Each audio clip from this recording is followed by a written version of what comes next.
When you build up expectations so high for a game, and then you're finally, at long last, able to play it, chances are you're bound to be disappointed to some degree or another.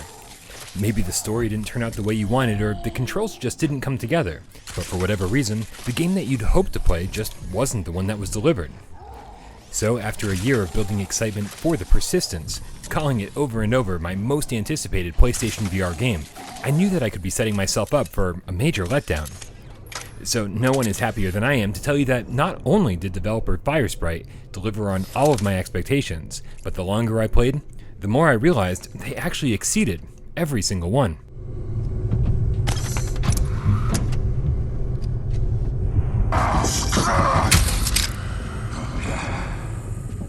The Persistence initially looks like a first-person shooter set in space, but on further investigation, it's clear that this is far more similar to a vast array of roguelites, strangely 2D cartoon side-scroller Rogue Legacy being the closest analog. There are a ton of experimental items, weapons, grenades, and yes, even guns to find, unlock, upgrade, and craft to help you on your mission, all of which simply disappear every single time you die, requiring you to restart the level basically from scratch. The biggest exception to that rule are your permanent stat upgrades that are purchased with stem cells that are scattered around the ship or harvested from enemies. Occasionally you'll encounter rare schematics that, once you construct them, act like perks. That being said, even the best weapons and the strongest perks aren't going to save you. Over the course of my first playthrough, I died 42 times, but each one felt productive. That, despite my momentary setback, I was always moving forward, making the Persistence incredibly frustrating, but also one of the most addictive games I've ever played.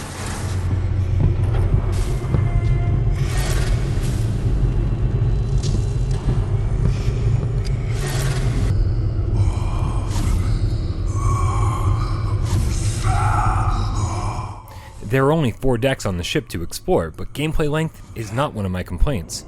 In fact, my only complaint about the Persistence is that the environments are fairly generic and insanely dark, much darker than the well-lit demo from a few months back. I was waiting for some drastic level variety that simply never came. Each deck looks and feels only mildly different than the one before it, so it's fortunate that everything else the game does makes up for this in spades. The required DualShock 4, despite an oddly severe learning curve, handles the complex controls admirably. The 3D sound design is absolutely incredible, and you'll usually hear mutants even in other rooms, long before you see them. The music and ambient noises swell at just the right times to build suspense or to help scare you to death. It probably took me about 6 hours to stop jumping at every single scare, but those first 6 hours were beyond intense, sometimes making even just walking from room to room stressful. But as you get better and build up your character, you'll acclimate to this space-ridden house of horrors, gaining the much-needed confidence to engage enemies in some creative combat. Just be warned, this game is extremely scary, and just as difficult.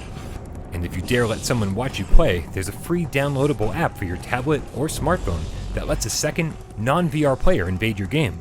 And they can help you, or make life miserable.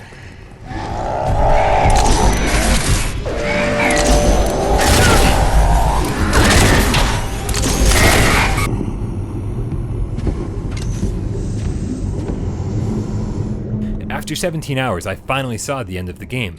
It wasn't the good ending, and I totally failed the last mission, but that's just further incentive to go back, keep leveling up, and give it another go. I could go on and on about the Persistence all day, because there's plenty that I didn't cover, including a separate survival mode that I still haven't unlocked. But figuring this game out, failing at it, and eventually learning from your mistakes is all part of the fun, and I'd hate to ruin any of that for you. I was expecting the Persistence to be really good. I just wasn't expecting it to be this good, this deep, or this addictive. Simply put, you need to play this game.